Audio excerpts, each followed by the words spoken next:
Like your head's going to be trying to keep you small and safe and talk you out of anything, and tap into what it is. Like, what's that intuition? What's that inner knowing? What's that feeling inside of you? And that's the voice that you have to pay attention to, and shutting the volume down on all of the chatter, all of the I'm not going to have enough money, I'm going to be alone, I'm going to damage the kids. Like, that's your head saying all, trying to keep you safe. And I always ask women this question. I said, well, if your daughter came to you and had the same exact relationship that you have now, would you want her to stay? And a lot of women will say, absolutely not. Well, then why is it good enough for you, but not for her? This is episode number 578 with Renee Bauer. We're going to be talking about women coming out on top post-divorce. And this is a fascinating topic. We will be talking about mental health, all the things that women work towards after divorce, and maybe we'll compare them to men and how men do and all the good stuff. I'm Sandy Wiener, and welcome back to Last First Date Radio, where we believe it is never too late to go on your last first date. And to support you, I've written 2 books. The one that came out this year is called Choice Points in Dating. And it's about empowering women to make healthier decisions in love and in dating. And I realize that so many of us think we're not at choice. And this book really is a guide to help you with your choices. I just have found people saying, well, this is the way I have to choose this type of person because that's how I'm wired, or I grew up in this kind of home, and that's why I keep choosing people who are really unhealthy for me. But all of that can be shifted with the right skill set. And so who to date, how to think about dating, it's all in that book. And the second book is called Becoming a Woman of Value, How to Thrive in Life and Love. And this book is really about building your core confidence. I wrote this book really after my divorce, when I realized that so many of the skills that I didn't have were things that I was learning as a coach and in the work that I've been doing. And so much of who we are is dependent upon how we show up in the world, the values that we have, how we stand by our values, how we speak up, how we set boundaries. And that's all in this book. So all of these are how-to, they're exercises, they're stories, and you can find them both on Amazon for Kindle or paperback. This week's tip from the Woman of Value book is let go of people who are toxic to you. If you are divorced, you know what I'm talking about. And often when we get divorced, if you are divorced, you also realize that many of your friendships are kind of similar to the relationship that you held on to for many years. And even family members can be toxic to you. It's harder to let go of family members. I've actually done it with one of my family members because it just got to be too unhealthy for me. But I really want to encourage you to recognize that if somebody is really, really unhealthy for you, you really need to put some distance between you and that person and set very clear boundaries about how you want to be treated. Before I bring my guest on, I want to invite you to join Your Last First Date. It's my fabulous Facebook group for women over 40 who are looking for a positive place of support. We are a rare breed out there in the dating support world. The majority of people who come into these singles groups or dating groups are just there to complain and to talk about how bad the whole dating world is and how horrible men are. We don't believe that that helps you. And so I have 7 incredible monitors who help me run this group so that the group is run. It's actually curated. Posts are not just posted automatically. We look over everything and we guide you through the process of dating and relationships in midlife. So if that sounds like you, join us at Your Last First Date. And now for my guest, Renee Bauer. She is a divorce attorney. She's also an international speaker and the author of 4 books. One is upcoming in September, She Who Wins, and the other books are Divorce in Connecticut, The Ultimate Guide to Solo and Small Firm Success. And she also wrote a children's book, Percy's Imperfectly Perfect Family. She hosts the annual She Who Wins Summit, a live event created to inspire, motivate, and challenge women to move forward bravely in their personal and business lives. Her impact has been recognized by Success Magazine, where she was nominated as a Woman of Influence with awards such as the Litigator of the Year, Women Owned Business of the Year, and New Leaders in the Law. She's been featured in many media outlets such as the International Business Times, Comment Central, AP News, NBC, Fox, and iHeart Radio. Welcome to the podcast, Renee. Thank you for having me, Sandy. I am here for like the over 40, all the over 40 vibes. I love that you said that. Oh, good. Well, when I first started dating, I realized there was so little out there for women who were over 40. A lot of the dating advice was go, manipulate a guy or, go hook a husband. And it was so little for women our age, and especially post-divorce, where you really needed to do some healing. And so much of my practice is about the inner healing, building core confidence, setting those boundaries, communicating better, and really coming out on top post-divorce. So let's get into it. Your book that's published in September, She Who Wins, you say that women come out on top after divorce. So tell us a little bit more about that. It's funny because I've been practicing law for 20 years now, and I noticed a trend where often women are the ones who are making that decision. And it's not because they are walking away from their marriage just without emotion. Usually they're pushed to a breaking point where they feel like they don't have any other choice. They feel like they're not being heard. And what often happens is resentment festers, and they get to this point where they're like, I need a change. And so by the time they get to the divorce process, they've already reconciled it. They've already made peace with it. So going through the process, while it's painful and it's hard, when they come out, they're ready for whatever that next chapter looks like. And a lot of times the story is, I just want to be at peace, or I just want to come home and not feel like I'm walking on eggshells. And so they're excited for the future. Of course, women also have fears around money and being alone and how the lawn's going to get cut and all of those things. But just from a mindset perspective, they're like, okay, now I'm just taking care of myself, and I'm ready for just to be by myself, maybe not even to start dating again. And I think I think the most common phrases that a male client I've ever had says is, I felt blindsided. Well, it's where you blindsided, or we just not paying attention. And, I'm generalizing here, but very rarely do I hear from a woman saying that they feel blindsided. It's usually because a man feels like this just came out of nowhere and they thought they would just be married and this is the way it is. So while they're going through the divorce, they have to deal with the emotional part of it and to reconcile it and to try to figure out, what did I miss? How did this happen? And so they're a little angrier. And when they come out the other side, they feel a little bit more lost. And often we see they jump right into a really quick relationship really fast because they're trying to kind of plug that emotional hole, and they haven't really done the healing themselves. And I think, generally speaking, women take a little bit more time for that healing process, and recognizing that they need that space. And men are just trying to not feel alone. Very interesting, because I can totally relate to everything you said. I also have known women who were blindsided, for sure. I mean, yeah. I think generally speaking, people don't communicate well in their marriage. And so there could be marriages where you've repeated the same thing over and over and over again, and you feel like you've said it ad nauseum and nothing is changing. I remember going to so many therapists and nothing changed. And that walking on eggshells piece is such a big one. I think when marriages start to fall apart, there's a lot of contempt, and that sense of freedom, that nobody's there to judge me, that nobody is there to criticize me in any way. And men do often feel lost. They feel like they need another relationship.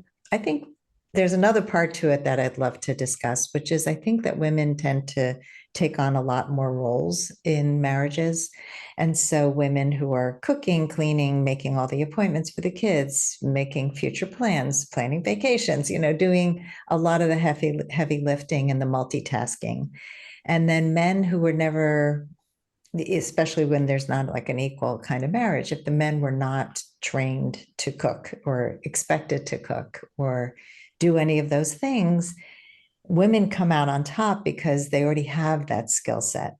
I'd love to hear what you have to say about that. Yeah, I mean, I absolutely think that that's what happens. And especially what you'll see kind of that mucky middle of parenting of when you're trying to survive. You have kids' activities and teachers' conferences and bake sales and all of those things that often women are the ones who are facilitating all of that. They're the ones making sure that the kids have everything that they need for the field trip or the special dress up day or the bake sale and all of that. And so they're constantly micromanaging and doing so much at one time. So they're equipped. When they come out the other side, they're equipped to pick right up and do that. And even if there's something that they don't know how to do, or haven't traditionally done, they can figure out how to do it. And, the story that I share is when I was on the other side of my second divorce, I looked at my lawn. I was on a half an acre, and I looked at the grass and I was like, oh, like I was never the one who took care of it. And the grass needed to be cut. I'm like, what am I going to do? So I went out into the shed. It was a Saturday morning. I'm like, I'm going to solve this problem. And I picked up a weed whacker, thinking I was going to weed whack my whole lawn because I didn't have a lawnmower. And I figured out how to get the thing started. And I literally hacked up my yard. I did not stop until I at least had some level of cutting down the grass. And then at the end of that, I'm like, I am never doing this again. But it was a moment of like, I figured out how to do it. It was a problem that needed to be solved. And when I didn't like that solution, I found another one. I think women are really good problem solvers.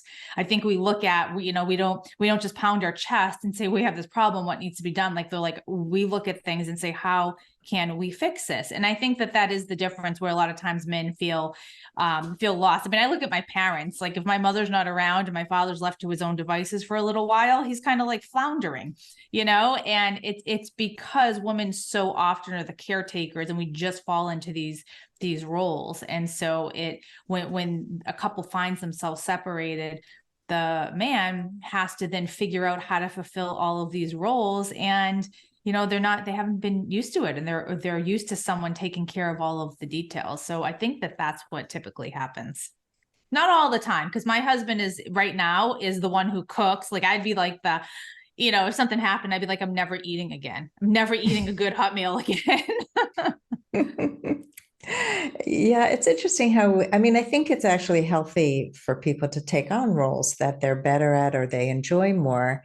And this question just came up in my Facebook group where somebody's dating somebody pretty seriously and they went on a vacation together and he has ADD. So he's not great at planning. And she kind of got frustrated about having to remind him about stuff, having to plan and then replan. And then he wrote things down. They had a shared agenda for the trip, and then he would still not check it. And so a lot of people who have been in healthy relationships said, maybe he's just not going to be good at this. And what is he good at? And let him do those things. And so, yeah, I think that a lot of times we just fall into roles. I think the problem is when you don't want to do this thing like cook every day and you have a spouse who also can cook or a boyfriend or whatever it is, and you don't divvy up the responsibilities. Absolutely. And that's where, going back to your point that you made earlier, is communication is everything. I think that, people talk about what happened, why a marriage broke down, and everyone likes to jump on like it was infidelity or something like that. And I said, no, that happened, steps after. Really, the inciting problem, the inciting incident is lack of communication, because someone wasn't communicating that they had a need that they needed met, and that either they were holding it in, not communicating it because they were playing the martyr, or they were communicating it and the other person wasn't receptive to it. And when that happens, that's when you start to have all of that resentment. But if the couple can sit down, and if you have two, I preface this by saying you really need two people who are emotionally aware. If you have one person who is not, it becomes really hard to have this open communication and be heard. People get defensive, that's a common reaction. But if you have two emotionally aware people and you're in a relationship where you can sit down and say, hey, there's something that I need help with, or there's a need that is not being met that I have, and that can be heard in a safe space, then the relationship can move forward and everyone's aware of what each other's are. Like we can't mind read. We can't expect the other person to anticipate what we want. And I think that sometimes we think that like, well, if planning this vacation and this agenda was really important to me, why isn't it important to them? And if it's not important to them, that means they don't care about it. And that's not what's going on at all. This person probably just has so much going on in his brain, and that's a detail that overwhelms him or frustrates him. And so what he does is he kind of like pushes it away. It has nothing to do with his excitement about the vacation. And it's just, if like getting to that point where you can understand each other's languages and say, okay, this is where how we each show up, and respecting that and working with that, then, everything changes, because that lack of communication is where things start to break down. And I think that once you start going down that path, most people allow it to continue to snowball, and then they don't address it, and then it gets worse and worse and worse. I have friends that I see this happen to, and I'm like, just sit down and talk it out. You can solve everything, and at the end of that,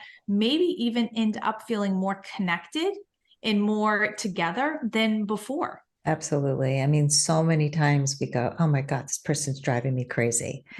And the simple question, did you discuss this with them?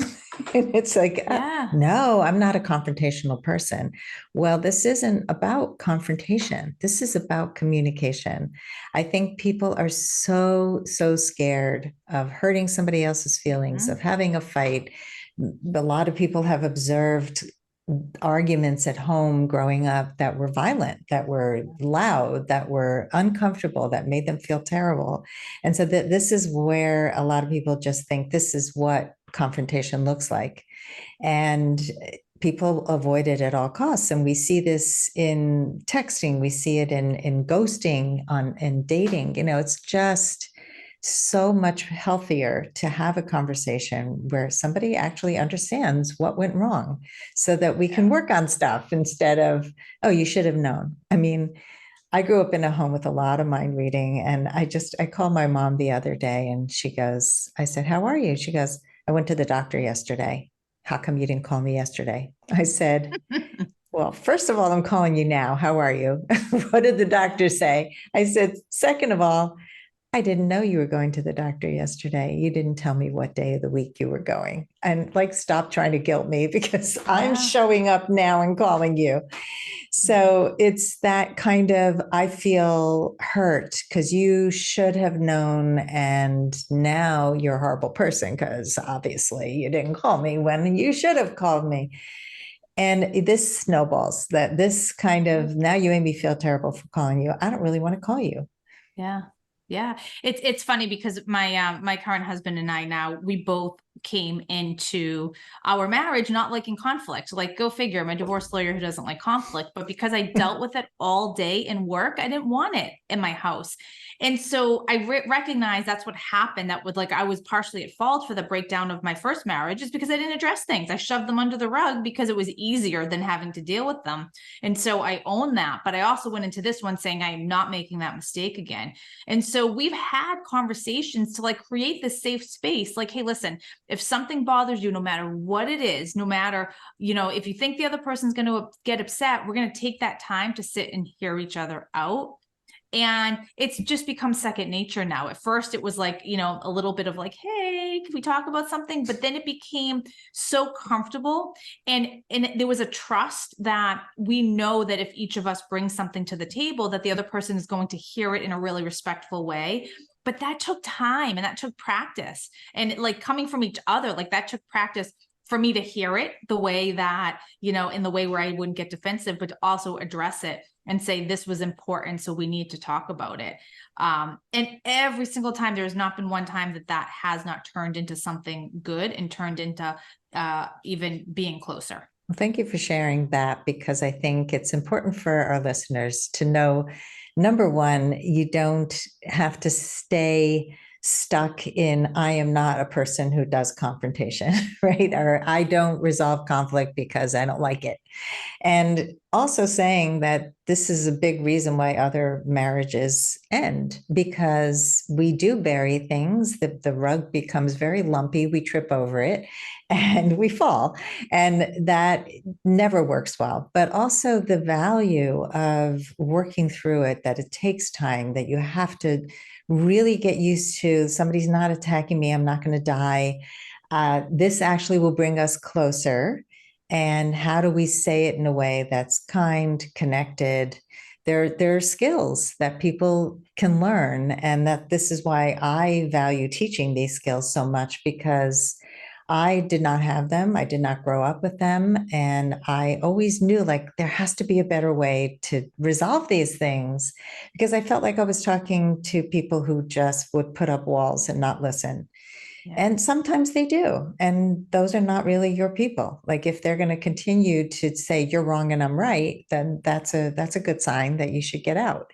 Yeah. Because you can't resolve anything. But if you're with somebody and where the intention is we want to connect and we want to get closer, and you both see that, even with my children, I've shared this on the podcast before, but just saying, I am coming to you as a friend and not a foe. I love you, and that's why I'm having this conversation. It's a big difference than here. I'm here to attack you and tell you how small you are so I can look bigger. And I think that what you said was interesting and really important, is that it's not just you flip the switch and it's all like, this is just your new approach. It takes work and it takes practice and it takes constantly coming back and reminding yourself and checking in and grounding yourself. Like it's an evolution, because so many of us have stuff that came from our childhood, that's how, we get to make that decision. Are we going to repeat that, or are we going to change things? And part of that is acknowledging, I don't want to repeat that. And here's how maybe my parents did it, and I'm not showing up this way, and I don't want to do it this way.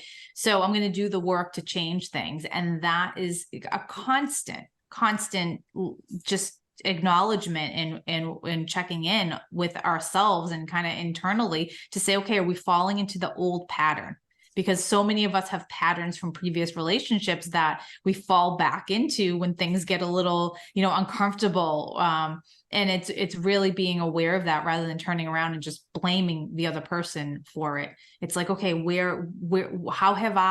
how have I shown up, and how have I contributed to this? And sometimes it's not verbally, it's not the confrontation, it's maybe what we're not saying. Let's take a quick break to hear from our sponsors. This episode is brought to you by Amazon Music Unlimited. You can listen to over 70 million songs and thousands of playlists and stations. Plus, you can now stream your favorite podcasts, like Last First Date Radio.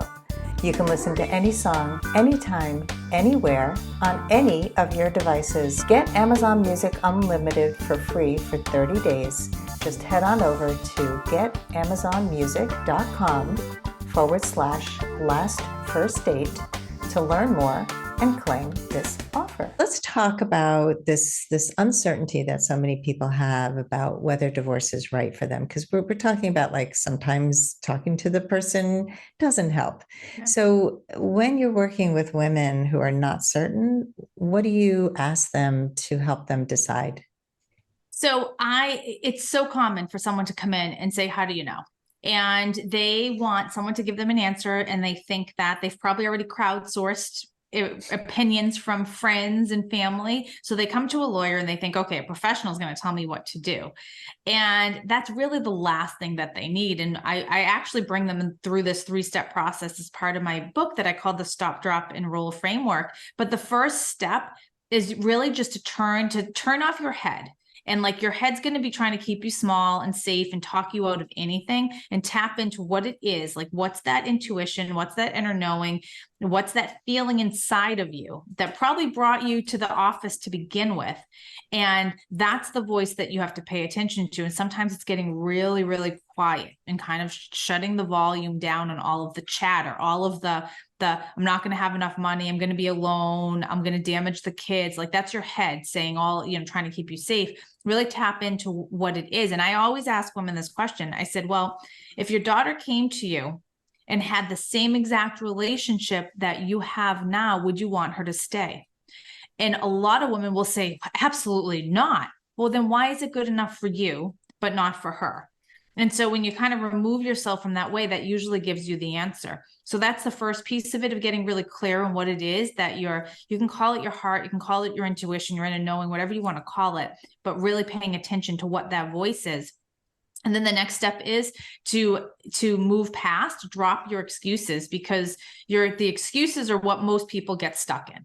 This is where people will live for years in this place of, I'll do it when I have more time, when the kids are older, when I lose 10 pounds, when the house is paid off, like all of the reasons why someone's going to delay, and recognizing, okay, you're putting your life on hold, you're putting your happiness and your peace on hold for some other external thing to happen that really isn't going to make much of a difference anyway. So then you acknowledge what those are so that you don't let them be part of your decision-making process. And then the next step is to roll into action and just take the smallest step forward to what to do to move things along. Sometimes it's saying to your spouse, let's go to counseling. Let's change the current state of where we are and let's do that, because otherwise you're stuck. Sometimes it's let's just file for divorce or make that appointment with the lawyer, whatever it is that you need to do to move you from a place of stuckness. Because Sandy, so many women live for years in this place of asking that question, what do I do? What do I do? What do I do? Years go by. And so much of their life has gone by where they have an opportunity for happiness, and they can't get past those first two places. They can't get past those excuses, and they can't get past getting out of their own head, talking them out of what they already know is true. These are great tips. I do so much of getting people out of their head and into their body and into their heart and into their intuition. We live in that place. We live in the overthinking and overanalyzing space, because it's actually safer for us to live in the intellectualize it, but it actually doesn't give us the answers that we're looking for. And I love the drop your excuses. I have a former friend who, every time I talk to her, can you believe what my husband did? I can't believe he threw me under the bus. He talked to my kids. He did this. He talked about me behind my back. And my question to her all over and over is, why are you staying? And she'll say finances, she'll say different things. It's makes no, I said, you know what? I left my marriage without a job. I left my marriage with complete uncertainty.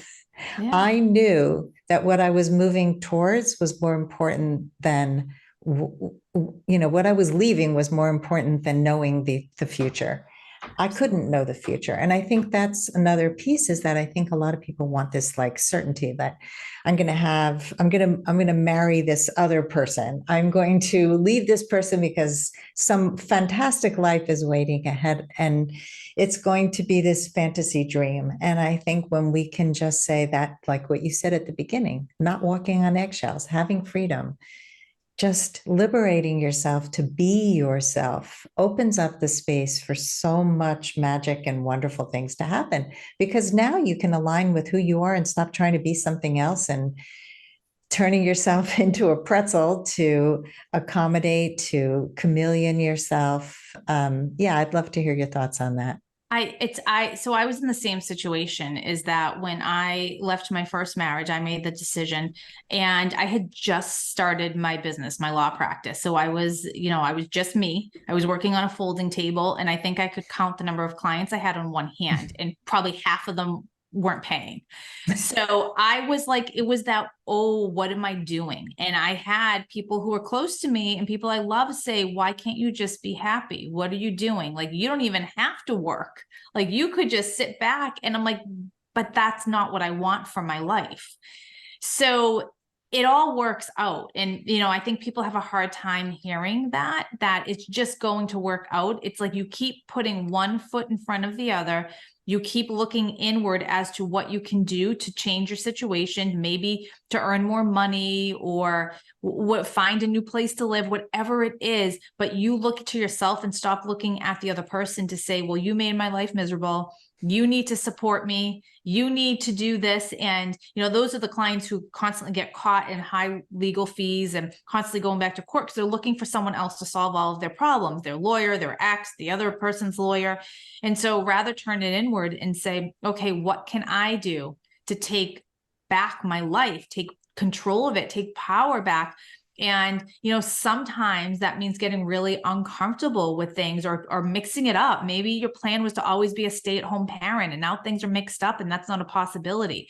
But like, look at the opportunity that could present. Like how empowering if you're in the place where you're not looking to someone else to financially support you. And you can create your own income. So it's like you always kind of pivot and change the perspective on it. And instead of looking outward and say, all right, now I have the power to do this thing and live this life. And is it scary? Absolutely. But it always works out. I've never seen it not work out with any woman who was afraid of taking that leap. Like usually they come back a year and reach out and been like, you know what? Life is amazing. I never knew that I was so unhappy until I found myself really, really happy. I would have just kind of lived in the status quo, and they figure it out. I so agree with that.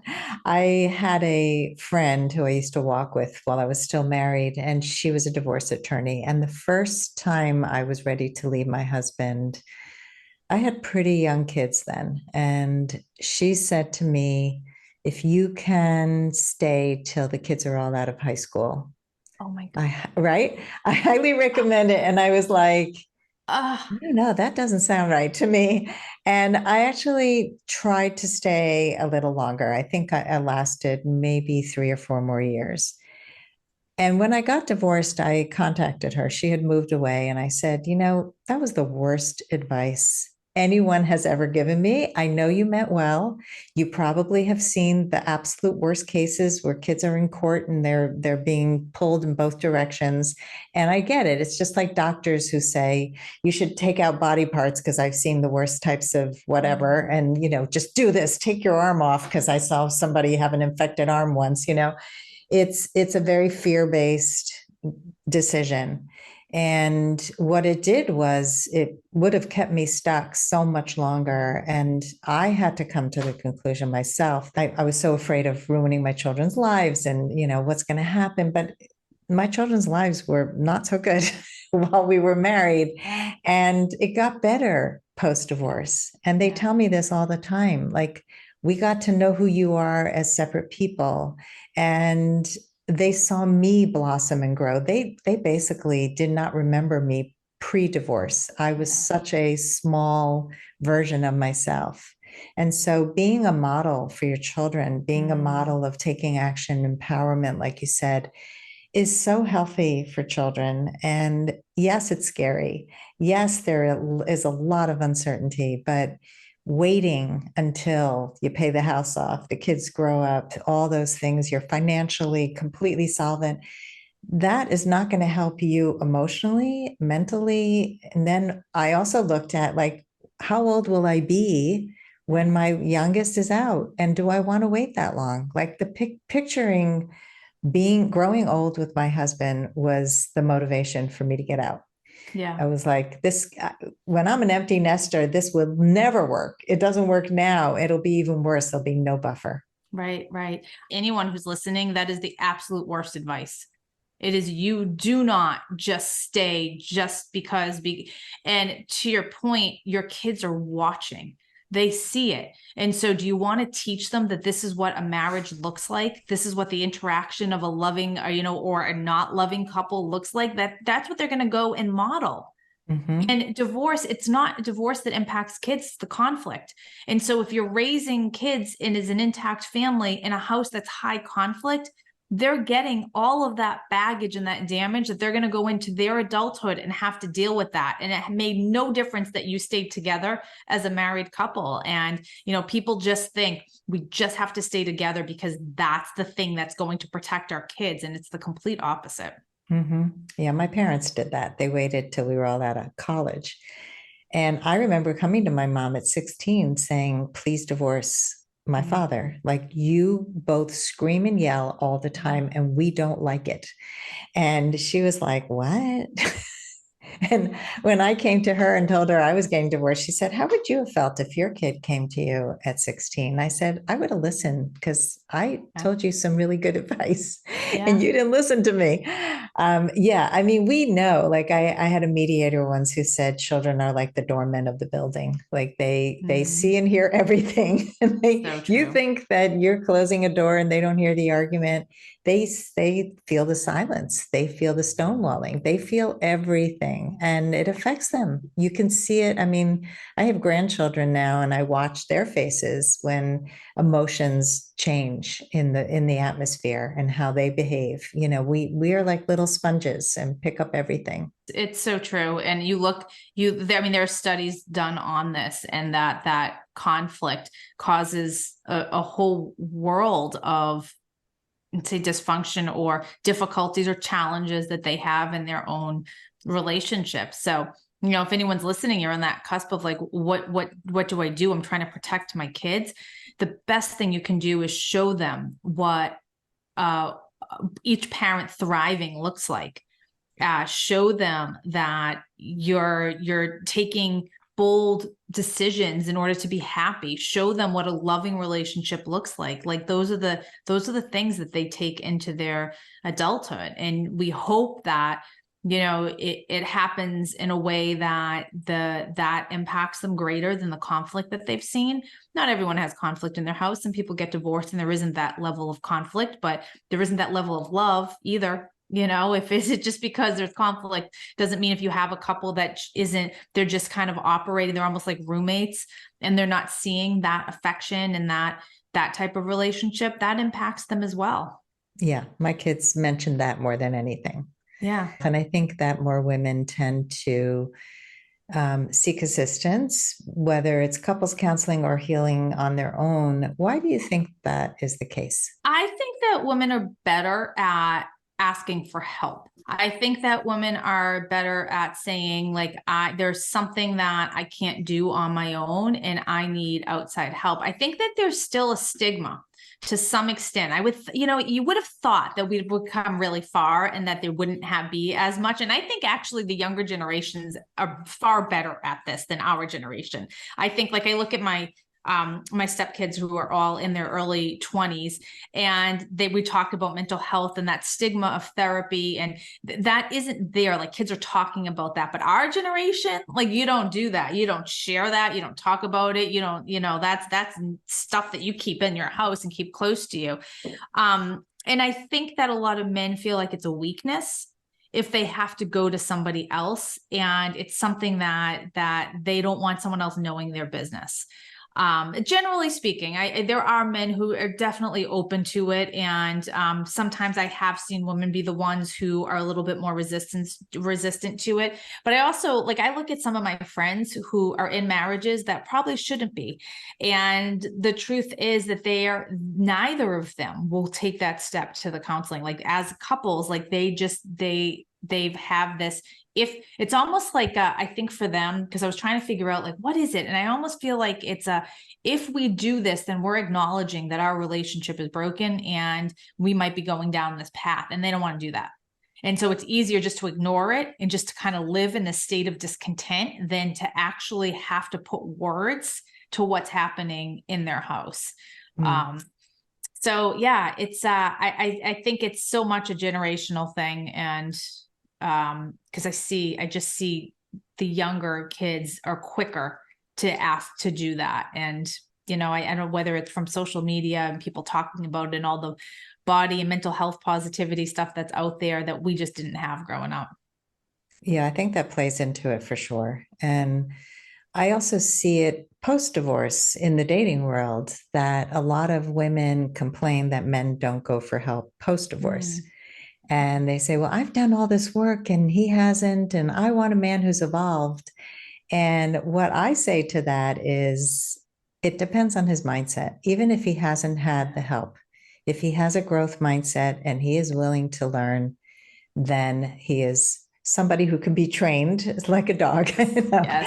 But he can be trained to be more open, to be more less shut down in an argument, to receive feedback and to give and receive feedback, like we talked about before, like the ADD and the planning. If you say to a person who is open, "Hey, I would really love your support. How can you remind yourself?" Because you don't want to be the nag to remind the person.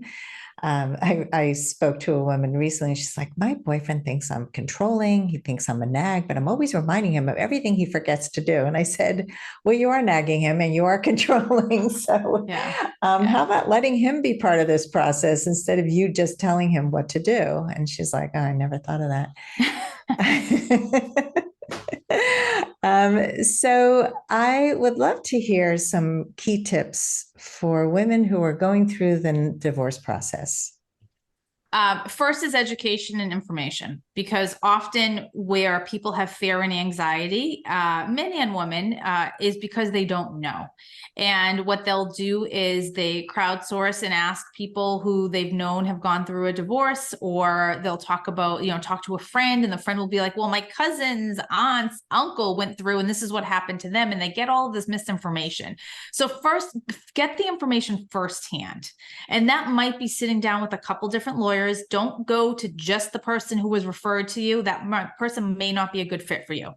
So go to a few different people and sit down. It's worth it. Even if they charge a consultation fee, it's worth it just to hear a different perspectives from different people and find someone who clicks with you.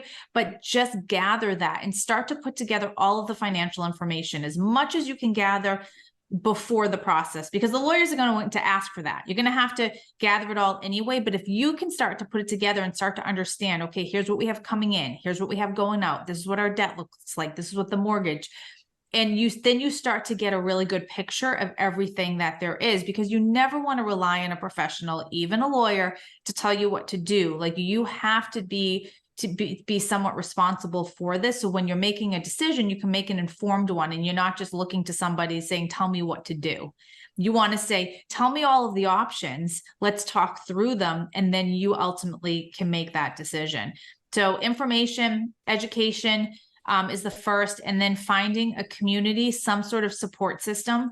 And going to your friends is great, but at some point they're going to get tired of hearing about it, or they're going to make things worse because they're inflaming.